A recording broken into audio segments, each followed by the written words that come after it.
Hoy vamos a hablar un poquito, así como le estaba comentando ahí a Antonio, hoy es nuestra última clase. eh, el otro lunes es nuestro examen final.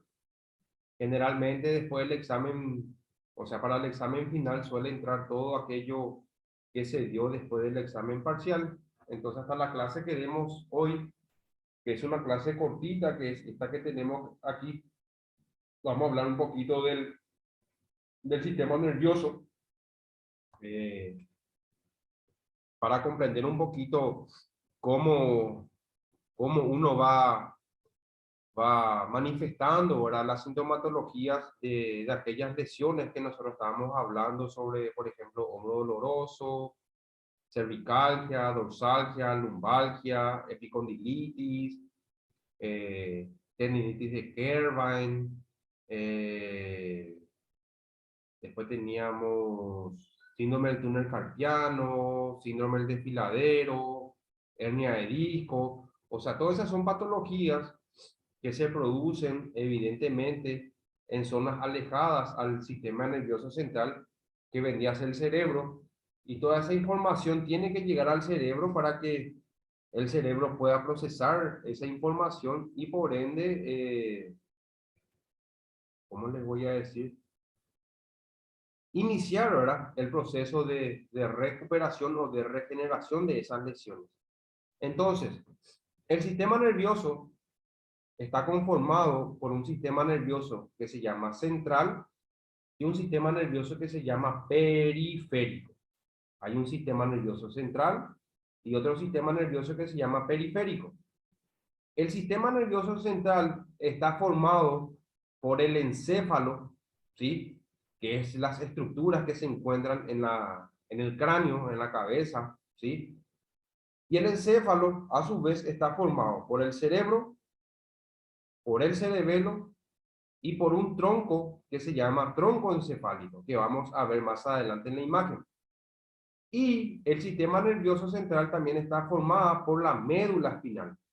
Ustedes si vieron o llegaron a ver la clase pasada, yo hablé un poquito ahí sobre la columna vertebral, en donde la principal función de la columna vertebral es de proteger a esta estructura que es la médula espinal. Que esta médula espinal es una prolongación de todas las raíces nerviosas que vienen del cerebro, o sea, del encéfalo. Entonces, así está conformado el sistema nervioso central por el encéfalo, y el encéfalo está formado por el cerebro, el cerebelo y el tronco encefálico. Luego tenemos la médula espinal y el sistema nervioso periférico está formado por los nervios espinales, que en total hay 31 o 31 nervios espinales que salen a los costados o ambos lados de la columna vertebral, y 12 pares que se llaman 12 pares craneales, que vamos a ver más adelante qué es lo que son estos pares craneales. Y luego por un sistema nervioso autónomo vegetativo que está formado por el sistema simpático y parasimpático.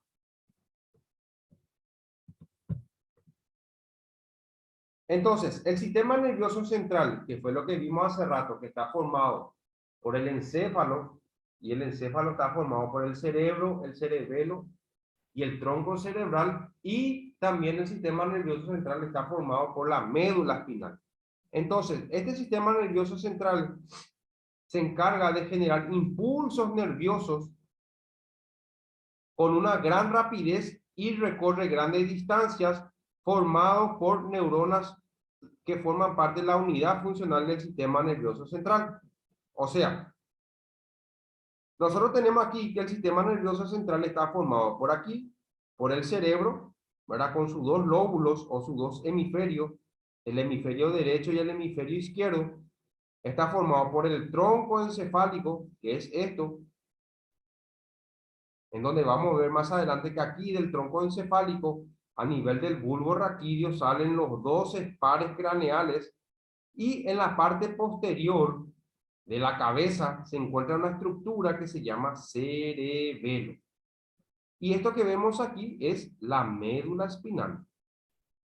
Esta médula espinal transcurre o se desplaza por todo el interior de la columna vertebral en una estructura en la columna vertebral que se llama agujero vertebral. Y ese agujero vertebral lo que se encarga es de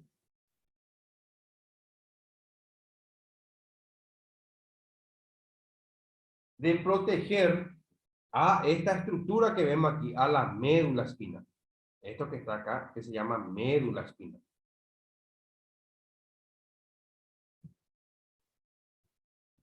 ¿Cómo se produce? Vamos a suponer que aquí, a este nivel, el cerebro se encarga de procesar la información y luego envía la orden. Envía una orden a través del tronco encefálico, pasa la médula espinal, viene, y vamos a suponer que tiene que ir a la pierna, tiene que ir a la rodilla. Entonces de ahí, de la médula espinal, sale el nervio que va hacia la rodilla del paciente. Entonces, ¿cómo se produce la intercomunicación o cómo se produce el desplazamiento de la información a través del cerebro por la médula espinal? A través de esta estructura que vemos aquí, que se llama sinapsis. Sinapsis. La sinapsis es, por ejemplo, si esto que vemos aquí es un nervio, ¿sí? Este nervio se une con este otro nervio, acá. Y en esta unión entre este nervio y este otro nervio, ahí se produce esto que vemos aquí que se llama sinapsis, que es la transferencia de información que es transmitida por el sistema nervioso central que vendría a ser el cerebro. Entonces el cerebro envía la orden, viene por este nervio se une con este otro nervio y ahí se produce la sinapsis, que es la transferencia de información de este nervio a este otro nervio. Y luego este nervio se vuelve a unir con otro nervio aquí. Ahí se produce la sinapsis y este le envía la información a este otro nervio. Y así sucesivamente se va transmitiendo esa información.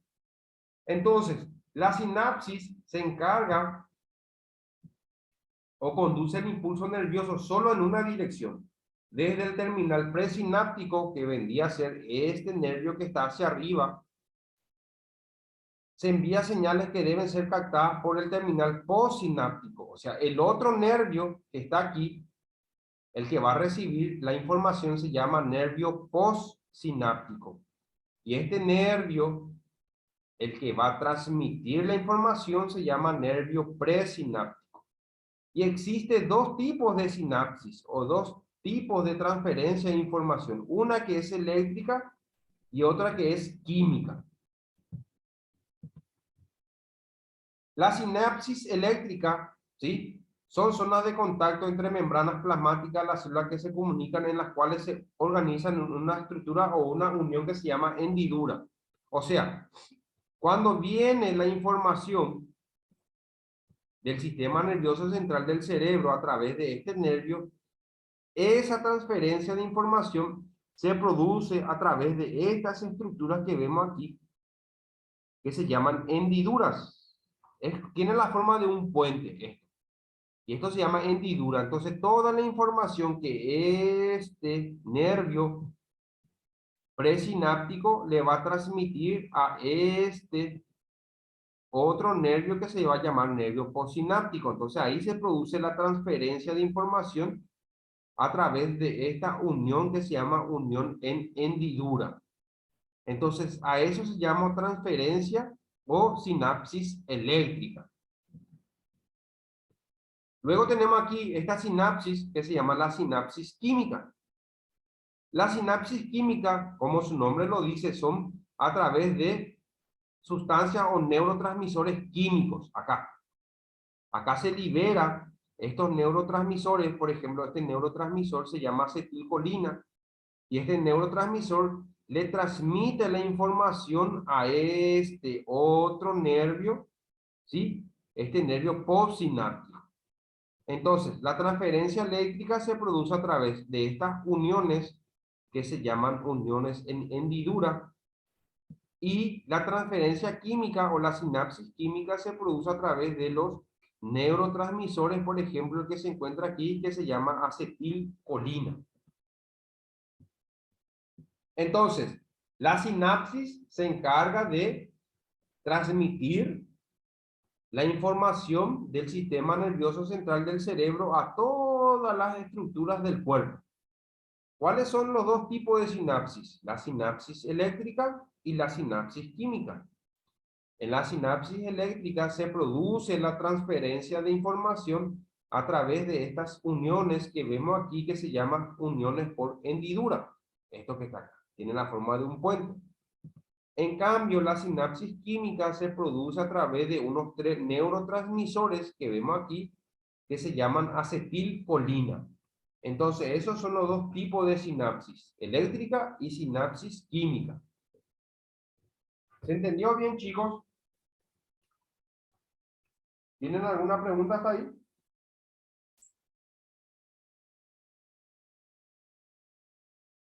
Está claro, profesor. Te escucho, ¿se entiende bien? Sí, se entiende bien, profesor. Ok. Luego tenemos que este encéfalo forma parte del sistema nervioso central. El encéfalo es el cerebro, esto que vemos aquí. Es la masa nerviosa contenida dentro del cráneo.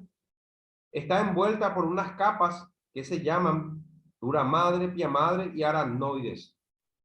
Estas capas se encargan de darle protección a esta estructura que vemos aquí, que es el cerebro. Esto es el cerebro. Esta es la parte frontal o la parte adelante del cerebro. Esto es la parte lateral. Y esto que está aquí es la parte posterior del cerebro. Acá, por ejemplo, se encuentra en la parte posterior del cerebro esto que vemos aquí que se llama cerebelo. Esto es el tronco encefálico. Acá se encuentra el bulbo raquídeo y esta es la glándula hipófisis.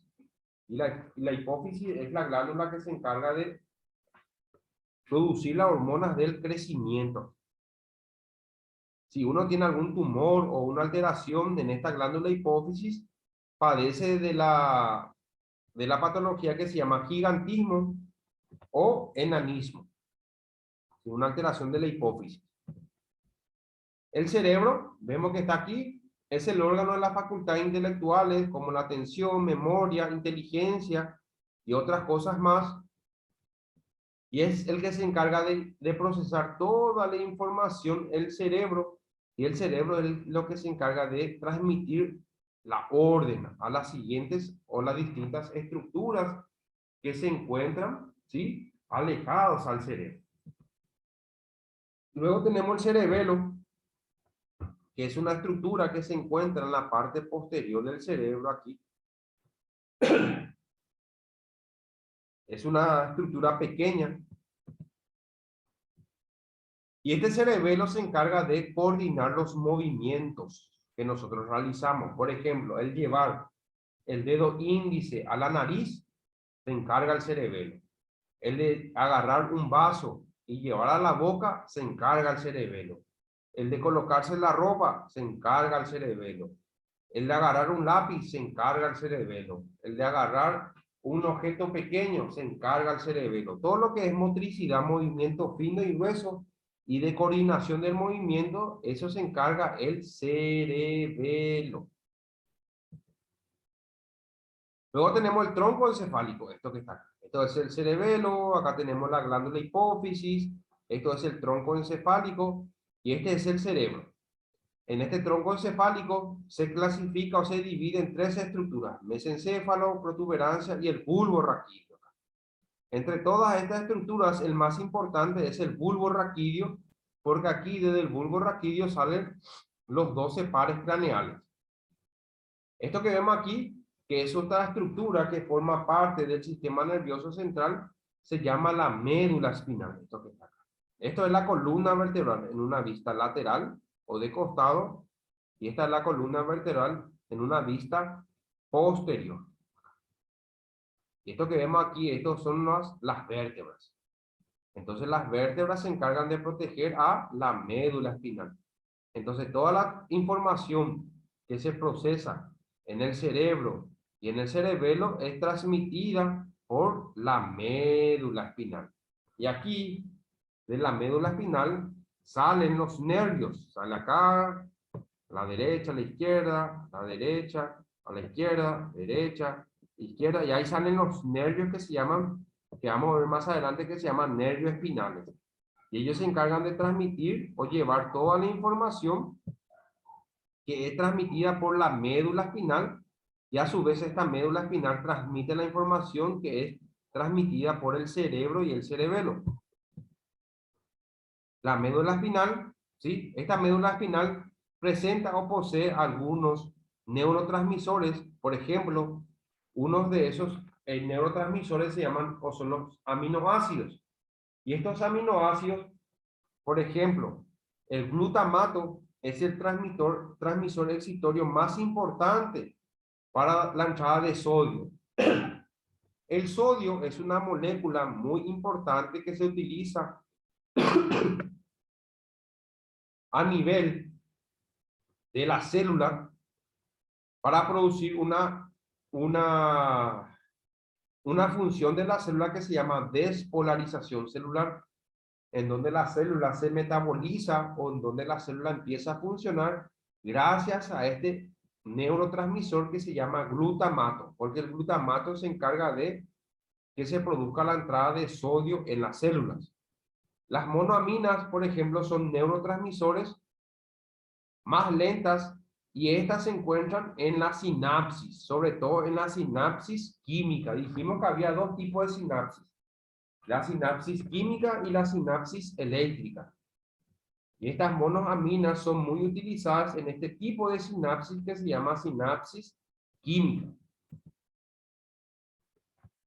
La hidroxitriptamina se encarga de transmitir el control o el ciclo del control del sueño, la vigilia, el apetito, la temperatura corporal, percepciones de algún tipo de dolor, náuseas, vómitos y finalmente un comportamiento agresivo. Entonces, este neurotransmisor hidroxitriptamina se encarga de controlar todas estas cosas que nosotros, o que fue lo que yo cité recién.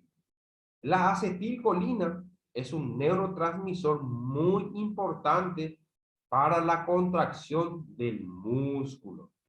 O sea, si nosotros queremos contraer, por ejemplo, el músculo bíceps o el tríceps, este neurotransmisor tiene que moverse o tiene que desplazarse para poder producir ese tipo de contracción, gracias a la acetilcolina. Los péptidos se encargan de modular o de controlar a esta estructura que vemos aquí, que es la acetilcolina. ¿Por qué? Porque si la acetilcolina se libera constantemente, ¿qué va a pasar? Uno no va a dejar de contraer el músculo.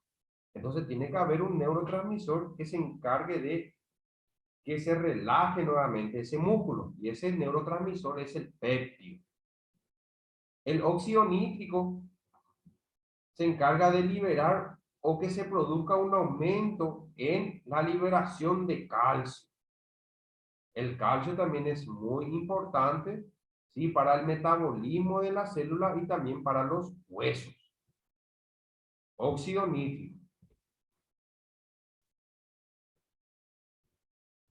Luego teníamos, entonces dijimos que el sistema nervioso central está formado por el cerebro, por el cerebelo y por el tronco encefálico. Luego tenemos la médula espinal, y esta médula espinal se encarga o presenta o posee estos neurotransmisores que fue lo que les había citado recién: los aminoácidos, las monoaminas, la hidroxitriptamina, la acetilcolina, los péptidos y el óxido nítrico. Entonces todos esos componentes se encargan o se encuentran en la médula espinal. Y luego tenemos que el sistema nervioso periférico está formado por los nervios craneales, los nervios raquídeos y los nervios autónomos. Los nervios craneales o nervios o pares craneales son 12 nervios o pares craneales. Este es el tronco o el bulbo raquídeo. Esto ya es la médula espinal. Entonces, hay 12 pares craneales que se llaman, ahí sale el nervio olfatorio, que es el nervio que va hacia la nariz, el nervio óptico, el que va hacia el ojo, el tercer par es el motor ocular común, que va hacia el ojo, el cuarto par también se llama nervio patético, va también hacia el ojo, el quinto par es el trigémino, el sexto par se llama motor ocular externo, el séptimo par es el nervio facial, el octavo par es el nervio auditivo, el noveno par es el nervio glosofaríngeo que va hacia la faringe, el décimo par es el nervio vago, que es el que va hacia la lengua, el décimo primer par es el espinal y el décimo segundo par es el nervio hipogloso también que va hacia la lengua. Entonces, todos estos 12 pares craneales son los nervios que salen del bulbo raquídeo aquí, a este nivel. Y estos son nervios o forman parte del sistema nervioso periférico. Luego tenemos los nervios espinales, que son los nervios que fue lo que les expliqué hace rato que salen o transcurren a través de la médula espinal. Esto se llama médula espinal, ¿sí? Y pueden observar ustedes que acá salen los nervios a un costado. Aquí, aquí, aquí, aquí, aquí. Y eso se llaman nervios espinales. En total hay 33 nervios espinales. Esto es una vista lateral de la columna vertebral, ¿sí? Y esto es la médula espinal. Y de la médula espinal salen los nervios, tanto hacia a la izquierda como hacia la derecha. Acá, por ejemplo, la columna vertebral se clasifica en región cervical, región torácica o dorsal, región lumbar y la región sacra o sacrocoxis. Y el sistema nervioso simpático o parasimpático son aquellos, o es el sistema nervioso involuntario. Hay tres tipos de sistema nervioso. El sistema nervioso con los nervios voluntarios, los nervios involuntarios y los nervios mixtos. Los nervios voluntarios son aquellos nervios que se encargan de enviar la orden, por ejemplo, a los músculos. O sea, si yo le digo a mi músculo bíceps que se contraiga, yo le envío la orden para que se contraiga. Si yo no le digo que se contraiga para doblar el codo, ¿sí? Entonces ese músculo no se va a contraer. Eso se llama sistema nervioso voluntario. El involuntario, o el sistema nervioso involuntario, son aquellos nervios o son aquellas estructuras que no necesitan de una orden mía para que se pueda producir ese tipo de contracción. Por ejemplo, el corazón. Yo no le digo al corazón que se contraiga, sino el corazón de forma involuntaria se contrae automáticamente. Y luego tenemos este sistema nervioso que se llama sistema nervioso autónomo o vegetativo. Y este sistema nervioso autónomo se clasifica en un sistema nervioso parasimpático y un sistema nervioso que se llama simpático. El parasimpático todo es orden, contraer, contraer, contraer. Y el sistema nervioso simpático todo es relajación, que se relaje. Por ejemplo, el sistema nervioso parasimpático se encarga de contraer la pupila. Esto que vemos aquí. Y el sistema simpático se encarga de dilatar la pupila. Por ejemplo, el parasimpático se encarga de estimular la saliva y el simpático se encarga de inhibir la saliva. El parasimpático reduce el latido cardíaco y el simpático acelera el impulso cardíaco. El parasimpático se encarga de contraer los bronquios y el simpático se encarga de relajar los bronquios. Y así sucesivamente. Entonces el sistema nervioso parasimpático se encarga de enviar la orden de contracción, que se contraiga todas las estructuras que se tienen que contraer de forma involuntaria. Y el sistema nervioso simpático se encarga de producir la contracción, la relajación de todas las estructuras que se contrayeron recién. Entonces, esa es la diferencia entre el parasimpático y el simpático. Si nosotros hacemos un corte ¿sí? Si nosotros hacemos un corte, esto por ejemplo es la médula espinal. Si yo por ejemplo hago un corte de la médula espinal, ¿sí? De esta estructura que vemos aquí, de esto, si yo corto acá la médula espinal se va a observar con esta imagen que vemos aquí. Tiene la forma de una H o la forma de una mariposa. Todo lo que está por delante se llama región motora, esto que está acá. Todo lo que está hacia adelante se llama región motora, o sea, todo lo que es movimiento o motricidad es de la región motora. Y todo lo que está por detrás es el asta o la región sensitiva, todo lo que es sensibilidad.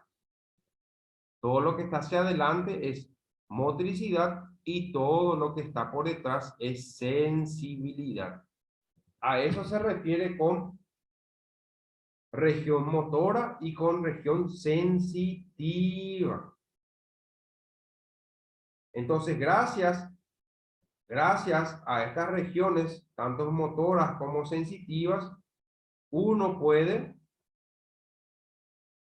realizar ya sea movimientos o también puede producir relajación de las estructuras. Se puede relajar las estructuras.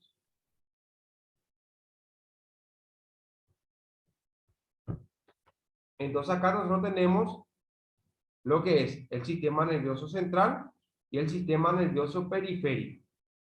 Entonces, a modo de repaso, tenemos que el sistema nervioso central está formado por el cerebro, el cerebelo, el tronco encefálico y la médula espinal. Y el sistema nervioso periférico está formado por la médula espinal, por los 12 pares craneales y por los nervios espinales. Entonces, gracias a esa intercomunicación que existe entre el cerebro, la médula espinal, ¿sí? Se puede transmitir toda la información necesaria, ¿sí? Para realizar algún tipo de movimiento o para regenerar o producir algún tipo de regeneración de algún tipo de lesión, que fue lo que nosotros hablamos en las clases pasadas. Por ejemplo, si hay un hombro doloroso a nivel del hombro, entonces el sistema nervioso central del cerebro se encarga de enviar la información o la orden a toda esta estructura del hombro para iniciar o para que se produzca el proceso de regeneración de esta estructura. Entonces ahí nosotros tenemos lo que es el sistema nervioso central y el sistema nervioso periférico, que fue lo mismo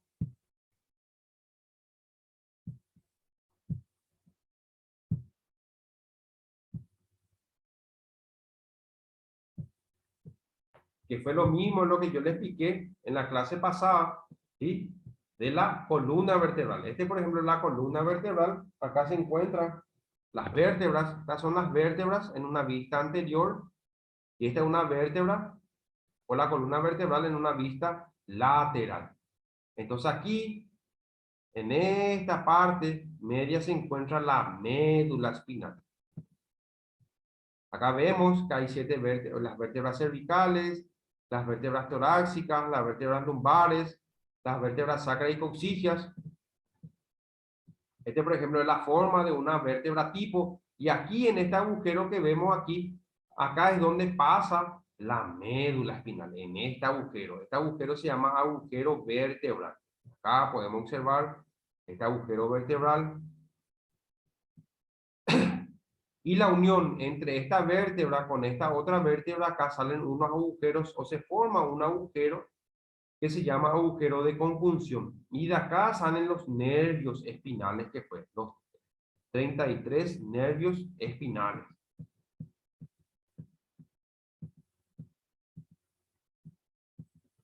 Acá, por ejemplo, nosotros podemos observar, si este es el cerebro, el cráneo, acá se encuentra la parte posterior del cerebro y acá se encuentra, acá abajito se encuentra el cerebelo.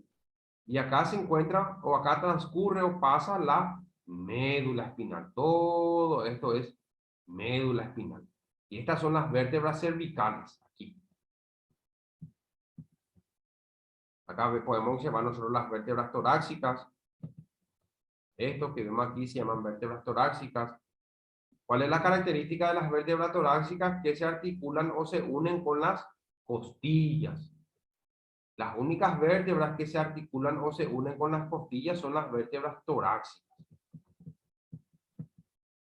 Acá, por ejemplo, podemos observar, esta es una radiografía de una vértebra o de la columna lumbar. Y acá, como ven estos agujeros aquí, acá pasa la médula espinal. Coxis. Acá podemos observar en esta imagen, ¿sí? Esta es la vértebra, ¿sí? Y acá es donde transcurre, pasa la médula espinal. Y a través de estos agujeros que vemos aquí, aquí salen los 32 nervios espinales, que fue lo que vimos en la imagen hace rato que salían a los costados de la columna vertebral.